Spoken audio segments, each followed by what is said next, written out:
I've touched a football. I don't know. That's done. We're going to shoot a commercial. Dude, that guy was such a douche. What are those? Tell me about them, Raynesh. Struggle sessions? But I'm kind of like, could I sell my feet pics, you know? Not in defeat, full disclaimer. I see stink lines going out. Maybe.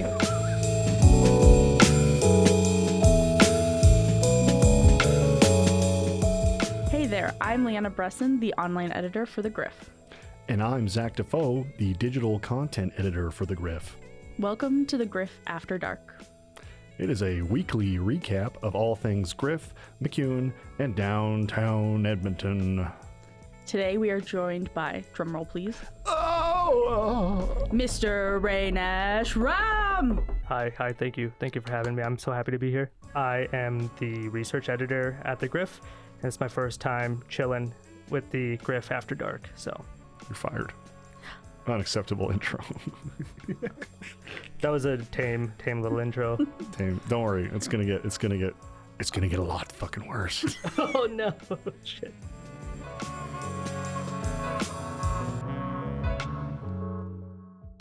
So first on the docket, I wanted to just express that the October Mag now exists, and I want to talk about some favorites, but I'm going to let everyone else go first and put Raynesh on the spot immediately. Yeah, so my favorite was the Global Conflict Survey, the update written by Liam Newbegin. I read it and it was very informative. I also did the fact checking for it. So Liam included a piece from the president of the student council in Calgary. So I got a chance to speak to him and it was a good time. So it was cool to hear his voice and his perspective and opinions. How rigorous and infuriating was the fact checking process? Extremely. It's a very, very infuriating process, but like I understand its importance. But yeah, we just want to get things right at the end of the day, right? That's what a legitimate publication does. So I'm just happy to be able to do it.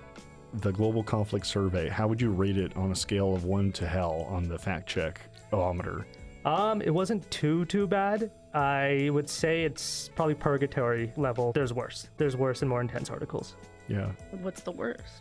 Like what's been the worst article to fact check? The worst article to fact check? Just like within the Griff. Like within the Griff? Two months.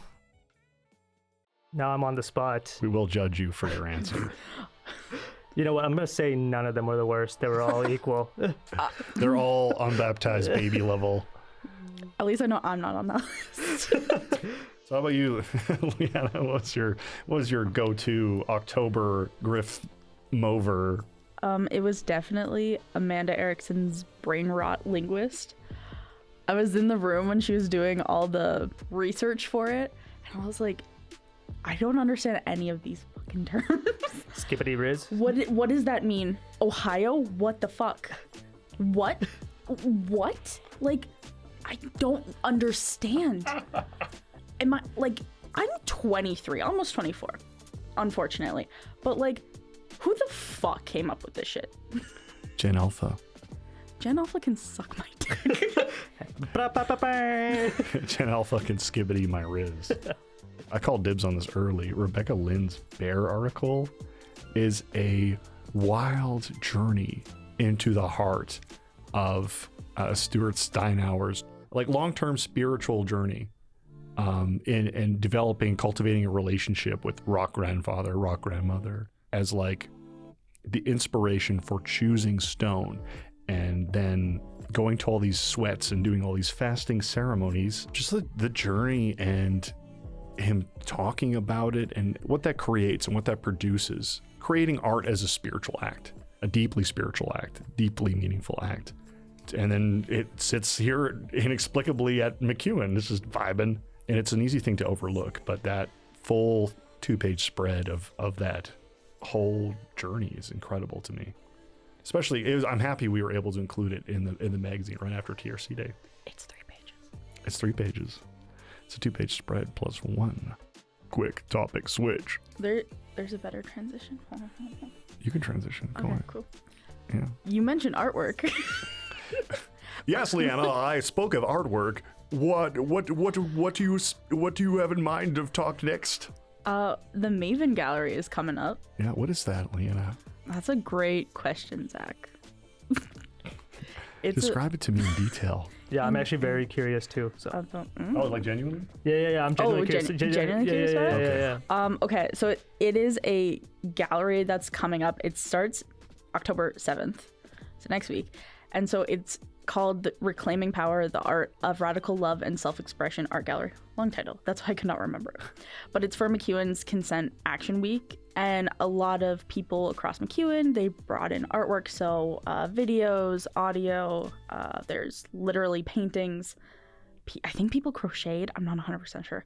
I was going to, but that's like way too much work for me. Mixed media is tough. Mixed media is very tough. I am very happy that a submission I made is going to be in it. When I was young, there was a video called When the Fat Girl Gets Skinny.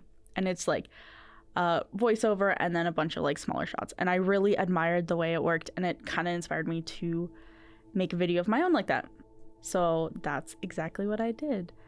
And it's like a day in the life of a plus size girl in uni. But I changed the title and I can't remember what I changed the title to. Oh my goodness. Yeah. But yeah, I got to make a video that's really close to home. Yeah. I'm really proud of you. Thank you. It was hard. There's scenes where I have to film I film my body up close, things that I don't like about myself, and I had to edit it all together. So there was a huge body dysmorphia in there where I was like, I hate the way I look. I hate all of this. I just like I don't want to end this. There's like a whole scene where it's like alluding to my bulimia from a long time ago, 2 years clean. There were like times when I was editing it, I'd have to pause, be like, okay, no, I need to take a break from this. I can't go back into that mindset again, because you're looking at yourself on camera, and there's so many people who are like, I hate the way I look on the camera. There's even that saying where it's like, the camera adds 10 pounds. Right. Kind of sucks when you say that. Yeah. But I don't even think it's true. I think it's just showing us what we see. So yeah, that's my submission. How did it feel when you hit the submit button? A part of me was like, this is really cool that something I made is going to be shown. I was also worried that people were going to see me differently, but it's already on YouTube. Not a lot of people have seen it on YouTube, grant. But still in the public sphere, right? So. Yeah.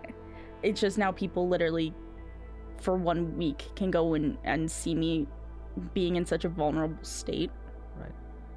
And I think part of taking part in this gallery and just doing this in general is like, most of the artists going into this are putting themselves out there. They're expressing themselves in a way and making themselves vulnerable to criticism, to people knowing who they are inside. So for me, pressing that submit button was like, okay, saying goodbye to a part of that mysterious, like, keeping everything bottled up and showing. So if you go watch it, I hope you like it. I'm gonna go watch it for sure. Fuck. Yeah. No, dude. I'm excited for it. I think I like to see that part of people, and we work together, so there's like that connection in a sense. Like I'm interested in it. It's fun.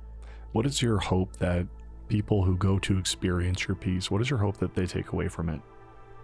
I feel like it's more for the girls who always felt like they were never enough, even for the guys too, because to be honest, we don't give guys a lot of self-love when it comes to their bodies either. I just hope people feel like they don't always have to live up to the expectation that other people put on themselves. And I know a lot of people, especially like early 2000s, like if you watch any early 2000s movie, TV show, there's always the duff, like the designated ugly fat friend, but they're actually like a size 7. Right. Or a size 10. Like Bridget Jones, she weighs like 120 pounds, but she's fat. Yeah. That is like just a totally incredibly horrible view of women's bodies and just bodies in general, to have that expectation. And so I hope people will take what I put into video form, see how it like plays out, and be like, I'll find somebody who loves me just the way I am. And if I don't, I can love myself. Because part of my video is that I never found somebody who loved me in public. I was always like the embarrassment. But then I found my partner, and he loves me just the way I am. Yeah. Gonna cry. This is gonna be. Wait till you read the bolo tie story. Oh. Yeah. This might be a little like super personal again, but like, at what stage are you at with like loving yourself? I'm at the stage where I'm like, okay, I've started to take care of the things that like I have in my control. My relationship with food has been very like strained ever since I was a little kid. Like I talk about it quite a bit. I have a horrible relationship with food, using it to express every emotion. If I'm happy, I want Tim's. If I'm sad, I want Tim's. Yeah.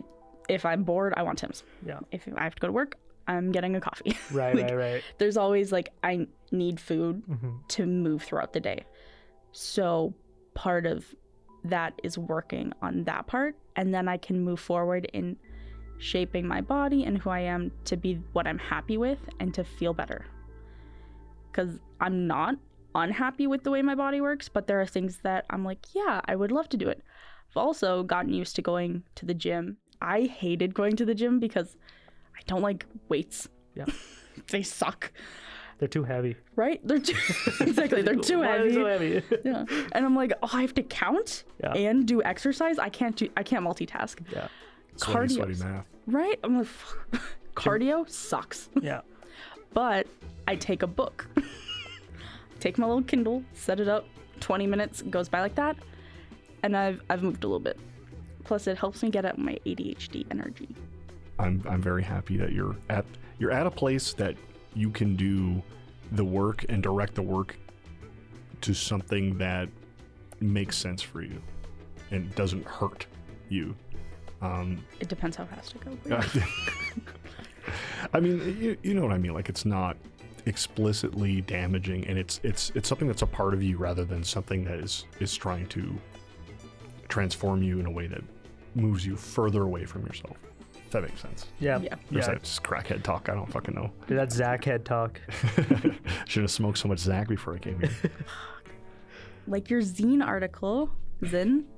I don't know. Zin. Yeah. Zin. Yeah. I remember pronouncing it zine for so long. Were they like, oh my It was god. like magazines. Wow, you're putting magazines in your mouth? It's delicious. Well, I mean, it depends if Zach's on the cover, you know? Or you're on the cover.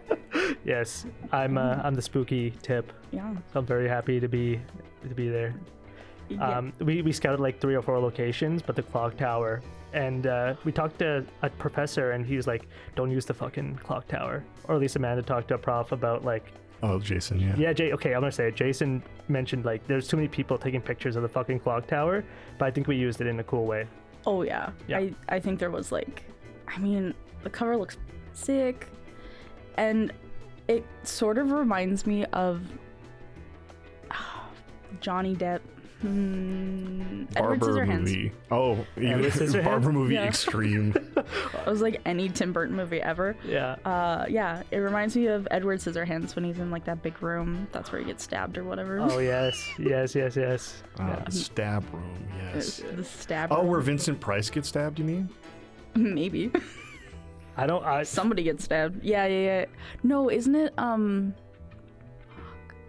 I can't think of the movie right now. I just remember Vincent Price getting stabbed. Was It's it fucking Vincent? sad. It's like his like comes to him with hands, right? And he's like, oh, and he reaches for them and stabs him. Oh, then 2 people get stabbed because I was thinking of at the end, it's her boyfriend that gets stabbed. Also, the dude from Breakfast Club. Oh no. Which one? Milo Estevez?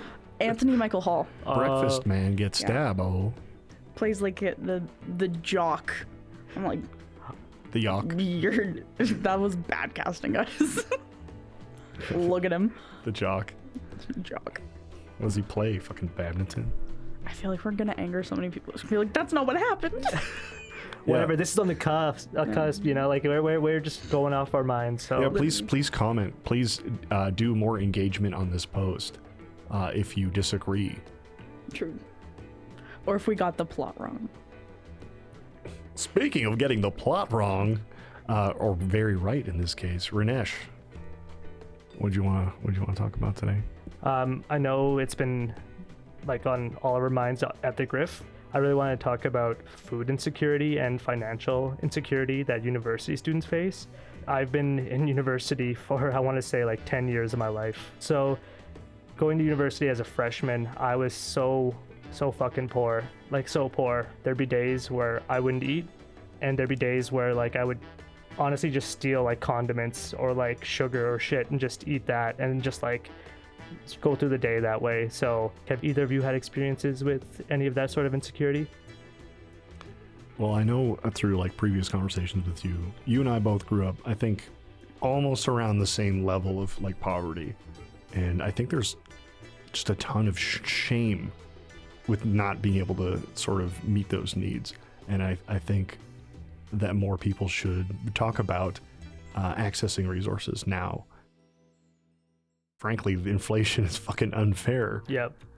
And I know that I think more people are accessing like the pantry here on campus than historically. More people than ever before are requiring access to the food bank, to the point where they're doing programs with people like, I think it's Mr. Rooter or something like that. They randomly kind of converted like X amount of square footage of their property into a potato farm to give to the food bank now. So it's a program we didn't really see before because the need is so great and so fucking crazy. But these are kind of patchwork solutions that we're not addressing the root of the problem. What would you say is the root of the problem? Systemic capitalism problem. Conservatives. Conservatives, capitalism, yeah. Well, I mean, if you look at any politician, there's real estate management in their family. So I think that's part of it. Is we've turned so much of our world into assets rather than, recognizing that certain quote unquote assets are actually maybe should be human rights. Access to food, clean water, access to housing. But I'm also fucked up about it because does that mean everyone has a right to own a home? I would say if we could trust or regulate landlording equity in some meaningful way, then no. But unfortunately we can't. So how do we do that? How do we give people autonomy? It's guaranteeing homeownership. And how do we do that? Well, there's a room full of people that are much smarter than me who aren't going to change it, but probably could. It's capitalism, baby. I'm a Marxist. No. Yeah, I was going to say, sounds like you're tipping on Mao, my friend. Going back to the idea of poverty, my significant other and I, we live together and we both work. Obviously, we're still in uni, but finances are super tight for us at the end of the day. Like, we can't go on trips or splurge as often as we'd liked, but yeah, we need two incomes to survive. Have you gotten creative with them? Like date nights or whatever? Yeah, we've gotten pretty creative with them. We actually do set some money aside to go out to restaurants, and if there's a restaurant that we really want to go out to, we just like find a way to get the money so that we can check it out once in a while. So we went to Bodega recently, and it was actually pretty inexpensive for what we got, but we just splurged on it, man. We got so much food. I have no impulse control, so unfortunately, I'm doing well financially for the first time in my life, but I also work 7 days a week for months at a time. So when Disclaimer, we are not the ones that make him work 7 days. No, the Griff is like a treat to me. I'm like, yeah, this I love this job compared to everything else I'm doing. Yeah. So growing up poor and that contrast between that and your life now, what differences have you sort of noticed in your mental health maybe, or?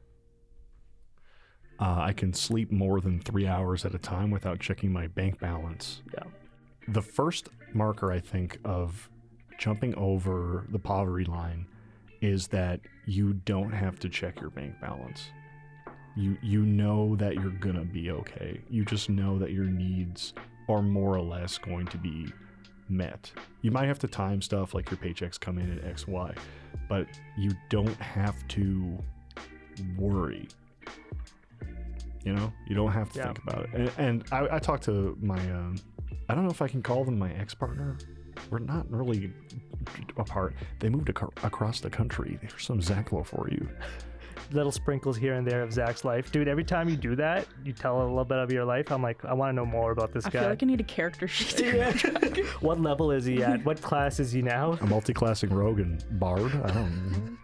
But I'm an unconventional relationship model. I'm a polyamorous idiot. I'm a relationship anarchist. Not important. What's important is that my partner moved across the country and they were making and still make well over like 100K a year. Oh my god. Yeah. So like, and they own the house I live in. I pay them rent. So Oh my god. weird.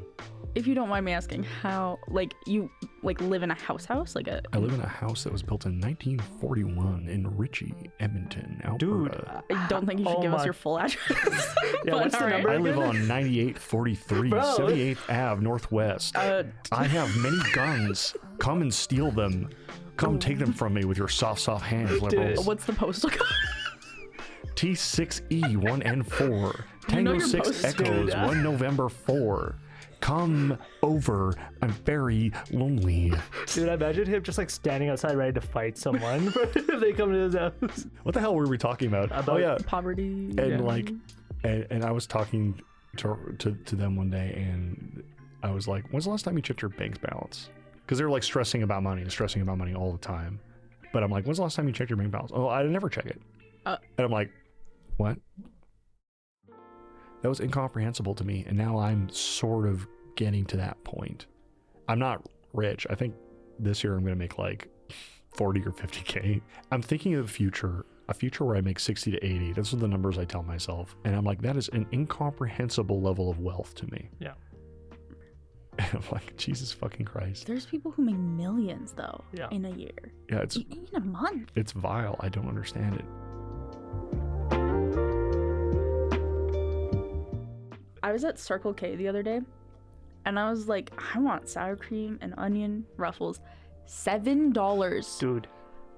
Yeah. It's filled up a quarter of the way. What the fuck are you talking about? When we hit $10 a bag of chips, society will fucking collapse, and I'll be there standing on top of a heap of corpses. I'm gonna collapse. I'm gonna be one of the corpses. Can I ask how much you folks spend on groceries each week? Oh, this week.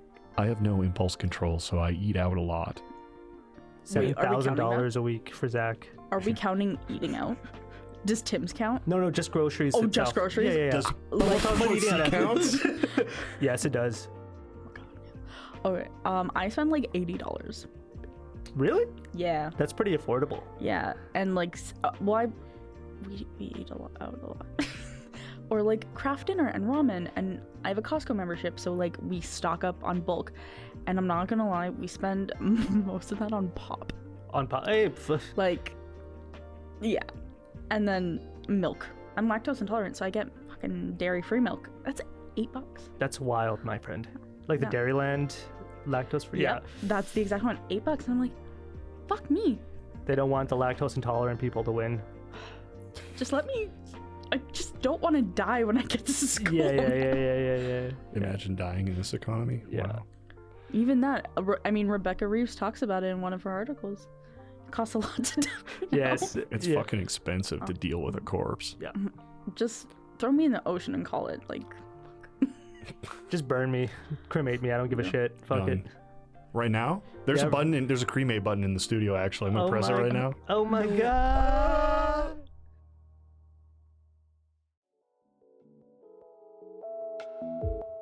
thanks for joining us for the Griff After Dark. Check out our Instagram page at The Griff Online for the latest on what's happening around McEwen. Dun dun dun. Also, thanks for having me. Oh yeah, thanks for coming, Raynesh. Yes. Thanks for joining us, Raynesh. Yeah, thank you. I feel You're blessed. welcome. Yeah. So